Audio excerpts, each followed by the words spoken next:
What's going on, movie fans? My name is Michael Weer. I like to talk about movies, and I also like to collect movies. As you can see behind me, I've got over 1,000 titles back there, whether they be Blu-rays, 4Ks, some TV shows, and that very bottom shelf, yes, it does have some DVDs that are not on Blu-ray yet. But with that said, guys, today's video is an update to my collection where we talk about all the 4Ks and Blu-rays I've added to my collection since the last time I made one of these videos. But really quick, before we get into that video, there's two things I gotta say. The first one is that if this is the first time you're finding my channel, I would invite you to subscribe to my channel, because if you like a video where a guy on too much caffeine talks about movies for way too long, then this is the channel for you. And the second thing I have to say, of course, if I'm doing a Blu-ray update video, is I have to give a shout out to Pure Leaf Tea. Pure Leaf Tea. They don't sponsor me, but they should. All right, guys, let's talk about all the movies I've added to my collection since last time I created a video. I've got to come up with a different line right there. It's too long. It needs to be like, stuff on my movie shelves, or, you know, something. Okay, let's do it. Alright guys, coming up first, it's one of the best movies that has come out this year, and that of course is John Wick, chapter number 4. I thought about buying the Steelbook for this movie. The Steelbook did look pretty cool, but I don't have any of the Steelbooks for the rest of this franchise, and so I'm probably going to have to wait till they do like a 4-pack Steelbook edition. There's a 3-pack out right now. It's really cool. It's $80. It seems like it's worth it, but it doesn't have the 4th, and so I'm going to wait on it till they add the 4th to that collection. But till then, this is the 4K edition.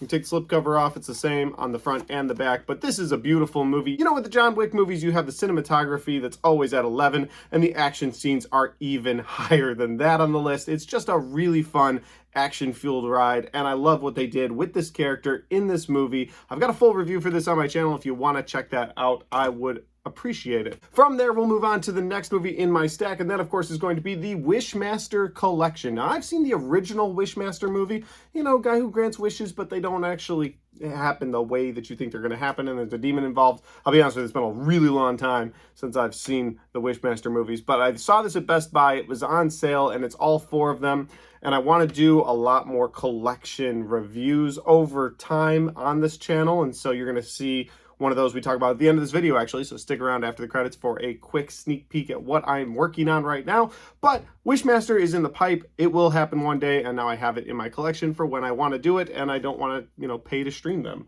With that said, let's move on to the next one, and that is The Negotiator, starring Kevin Spacey and Samuel L. Jackson. Negotiator is a fantastic movie. I recommend it to everyone, and I haven't seen it in a couple years, so I can't really comment on it, but I remember really enjoying it when I saw it for the first time. Next up, guys, is another movie that came out this year, another movie that I said I've got to buy this on day one, and I actually believe that my wife got this for me as a Father's Day present, and it is Renfield. Renfield stars Nicolas Cage as Dracula, Nicholas Hoult as Renfield, and had the movie been just the two of them for the bulk of it, I think it would have been an even better movie, because any interaction between the two of them was fantastic. Anytime Nicolas Cage showed up as Dracula, which wasn't a lot, but anytime he did, it was fantastic, so I think I would have really enjoyed this movie even more. But they do this whole subplot with Awkwafina, and I've got a review on this movie. If you want to check it out, you can check that out as well. Next up, guys, we have Disney's The Haunted Mansion. Yeah, I didn't realize I didn't own this on Blu-ray until I was in Walmart one day, and they were selling it for $5. And I looked in my little collection app, and I was like, I don't have The Haunted Mansion on Blu-ray. This isn't a great movie, I'll admit it, but it's a movie I've watched with my kids several times. You know, they like scary movies, but they can't watch real horror yet, and so this is one of the ones that is kind of tame enough for them to watch, because they're all pretty young. And I watched this when I was at a young age as well. I believe it came out in 2003, which would have made me 12 or 13 whenever this actually came out, and so it was a good time for, like, you know, a silly family haunted movie. And that's what you get here, and I enjoy it. It's one of those movies I still enjoy, and while I did really like the new Haunted Mansion that came out, I saw it a few weeks ago, I still prefer this movie. I don't know, it's just the original, you know, what are you going to do? Moving on, guys, we have The Accountant. The Accountant is a movie I just picked up today from Best Buy, and I didn't realize I didn't own this one either. It was another one I thought I owned on Blu-ray somewhere. Best Buy was selling it for $10 on 4K, and I had to have it. You've got John Bernthal in this, along with Ben Affleck. Of course, he's on the front cover. J.K. Simmons is in this as well, and there's just a great storyline along with some incredible action scenes. And there's this scene where Ben Affleck, like, beats the shit out of his own shins. I don't know why he's doing that, but he does it. and it's a good movie. So I enjoy The Accountant, and I recommend it to all of you. Next up on the list, guys, is a movie I have searched for a long time, like a really long time, and I finally gave up, and I said, you know what, I'm just going to purchase it on Amazon. I don't like to do that because something about finding the movie in a store randomly is so much more fun, but stores are carrying less and less Blu-rays, and then when you get to more obscure titles, the replay shops are either selling them for too much or they just don't have them. And so here you have The Gallows Act 2. Now, I really liked The Gallows. It's a movie I've seen a couple of times, and I just enjoy it every time I watch it. I like the shaky cam aspect to a movie about teenagers in a school, and so it's cool. It's like a teenage high school movie, but it's also a horror movie shot in shaky cam, and there's some good moments of horror in that movie. Then they made The Gallows Act 2, and I thought, okay, well, this is just going to be a cash grab. And so I watched it, and it actually improved on just about everything in the first movie. And I love this case. First of all, the case is made out of paper. You don't see that very often. I mean, okay, you do see that, but it's not glossy. That's what I should have said. I'm going to leave it in there. But the point is, it's not glossy at all. It's got a weird feel to it, and I really like that. I like the white case, too. It stands out on the shelf, especially next to the black Gallows case right next to it.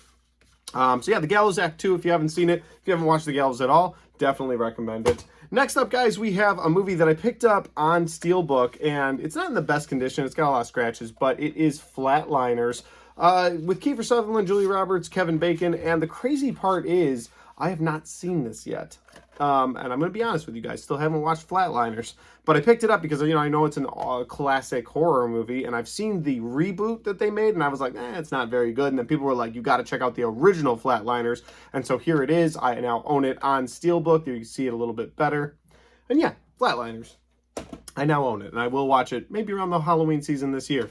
Next up, we have a movie called Predestination, and I'll be completely honest, I picked this movie up because I saw a reviewer say that there's an incredible twist in this movie that you don't see coming, and I'm all about that in a movie, and so I saw this in a replay shop in Fort Wayne, Indiana, and I was like, you know what? I'm picking it up. So Predestination with Ethan Hawke, I hear there's a cool twist to it. I'm going to check it out when I get the chance, which is less and less time lately. Next up, guys, I'm going to save that for later. Next up, guys, we have The Rock in Walking Tall. This is a movie I've owned on DVD for a really long time, and I was always like, I like this movie. It's not a movie I would just put in randomly, but it's a movie I want in my collection. And so I've owned it on DVD for a really long time, and I was walking through a replay shop, and they had Walking Tall on Blu-ray, and I was like, all right, it's time to upgrade. So Walking Tall, The Rock. I think he's done better movies, but I enjoy that one. Next up, guys, is, we'll move on to this one. Next up, guys, we have Sizu.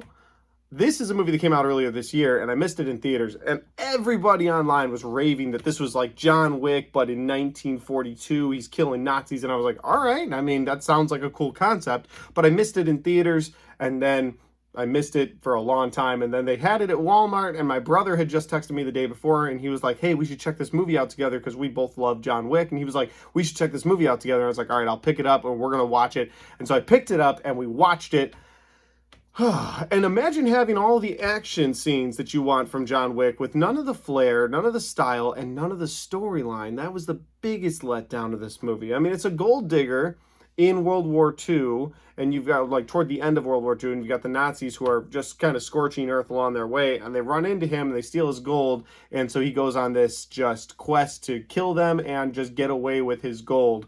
And so there are some cool action scenes in this movie, but they have none of the flair from John Wick, and so when people compared this to John Wick, that's how I watched this, and it was a real letdown. The storyline, however, I think it's kind of weak. The Gold Digger storyline where he's just trying to get away from them, I feel like it was a bit of a ripoff of John Wick, and then people compared it to John Wick, and I was like, I'm kind of justified in feeling that way. So Sizu, I don't recommend it. It's going to be on my shelf because, I don't know, it's just, now it's a movie that I own. I probably will never willingly rewatch it. I can't imagine a situation where I'm like, let's rewatch that movie. I can't imagine it.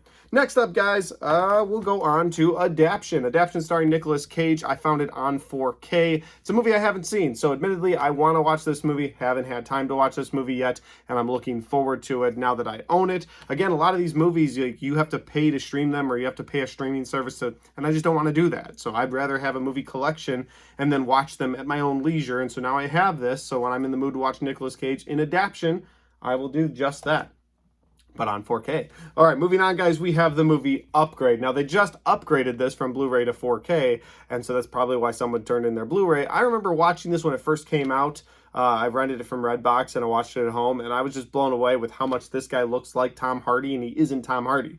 Overall, though, the story is a really good one. It's got a cool twist toward the end with the AI that is chipped into his brain, but it's pretty cool. I enjoyed this movie, and I think that this movie was a good time. Upgrade, if you haven't watched it, I definitely recommend. That is a cool action movie with a lot of flair.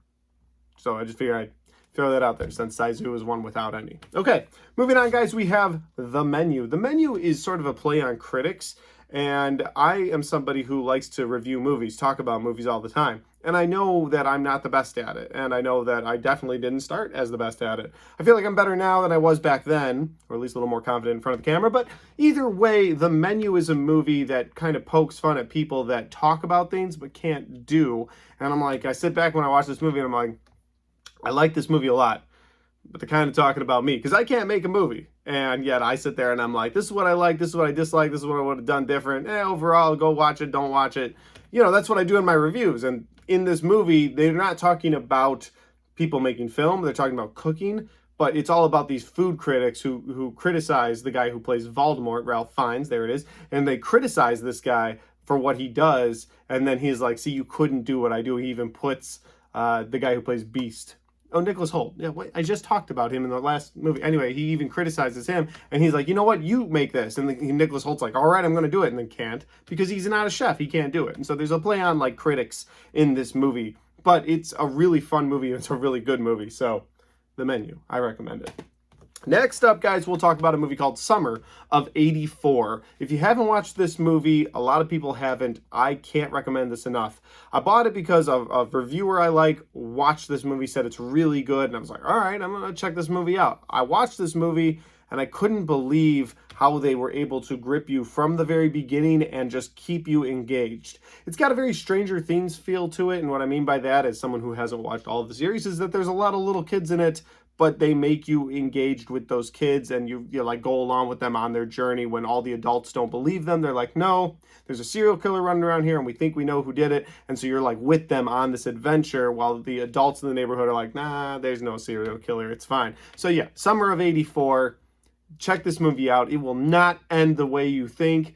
That's what I'll say. This movie, I was like, all right, well, I kind of thought that. I kind of thought that. This is how it's going to end, and then it does not end that way. So it's got a great ending to it, an ending you don't see coming, or at least one that I didn't see coming. Moving on, guys, we will talk about another Steelbook, the final Steelbook in this collection, and that is The Fly. The Fly, of course, is Jeff Goldblum's almost masterpiece. Like, the problem is Jeff Goldblum is fantastic in just about everything.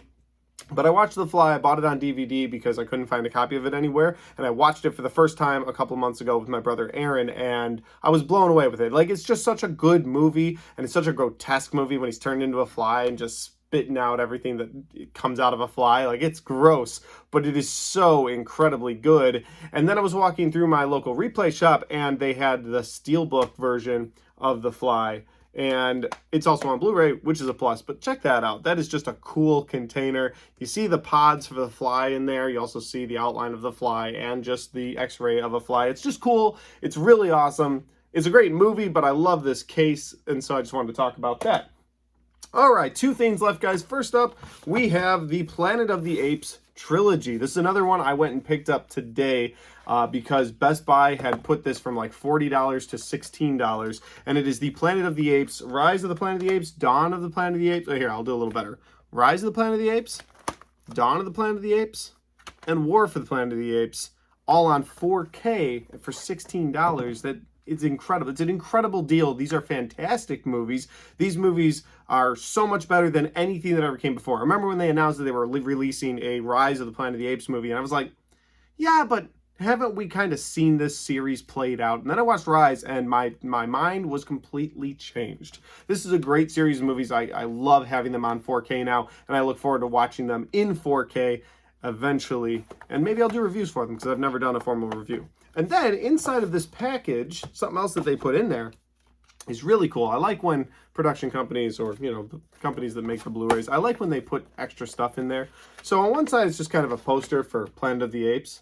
But on the other side, it's really cool. It's a timeline for the events in the movie, starting with Caesar right here, all the way down to what happens with Caesar in War. And so there's a timeline of all the movies, and I thought that was really cool, thought it was really neat. And so, yeah, I just appreciate when they put a little bit extra in a case for the viewer. I'm going to go ahead and put this away. Steady hands. Okay. Before we get to the last movie, go ahead and take a sip. Ah. It's so great. It's just so great. Okay, guys, we're at the last movie in my collection update today. And that's a movie that I'm not the biggest fan of, but I saved it for last on purpose, and that is Spiral from the Book of Saw. I think it's from the Book of Saw. Yeah, from the Book of Saw. And which is a weird title when you think about it, because Saw is a movie.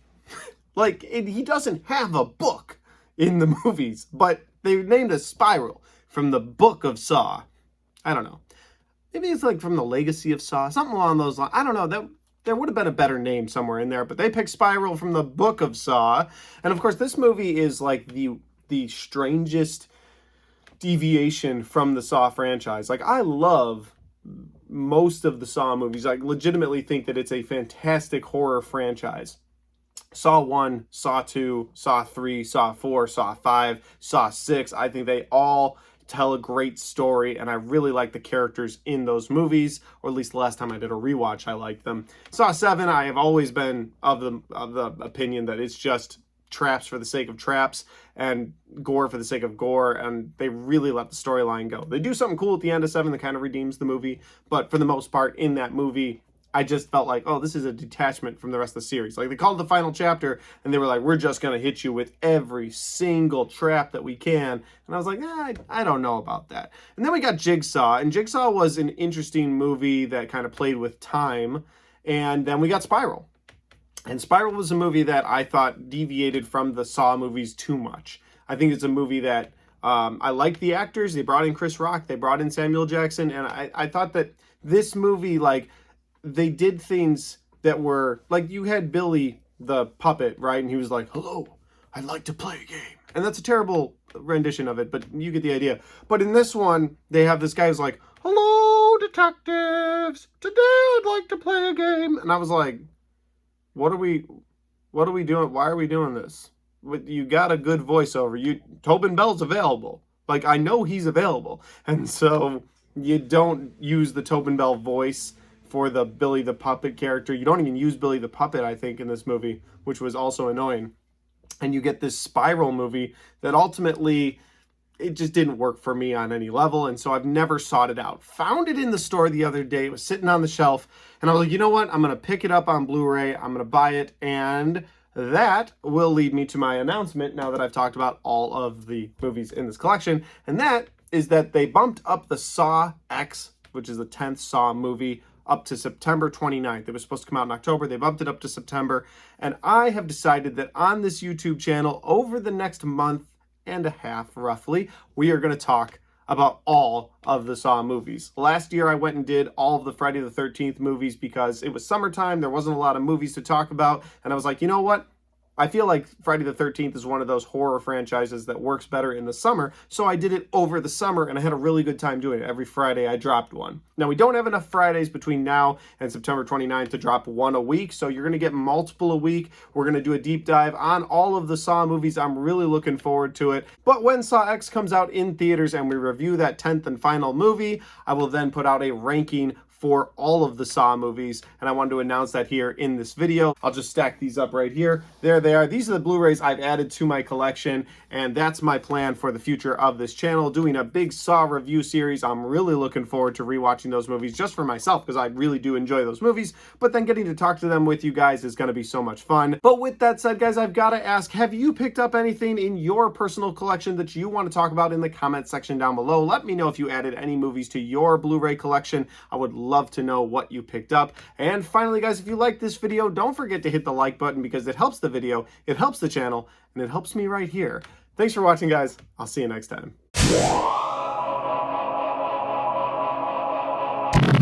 Well, guys, we got to the end of the Blu-ray collection update video, and we talked about the Saw franchise. I'm really just hyped about that. Like, I want to go watch Saw 1 right now, but my kids are going to be home from school in like 30 minutes, so I can't. But I will start them very soon. Look for that first Saw review in the next week, and then you'll start seeing them staggered all the way up until September 29th when Saw X drops. I can't wait to do this with you guys. Thanks for watching. See you next time.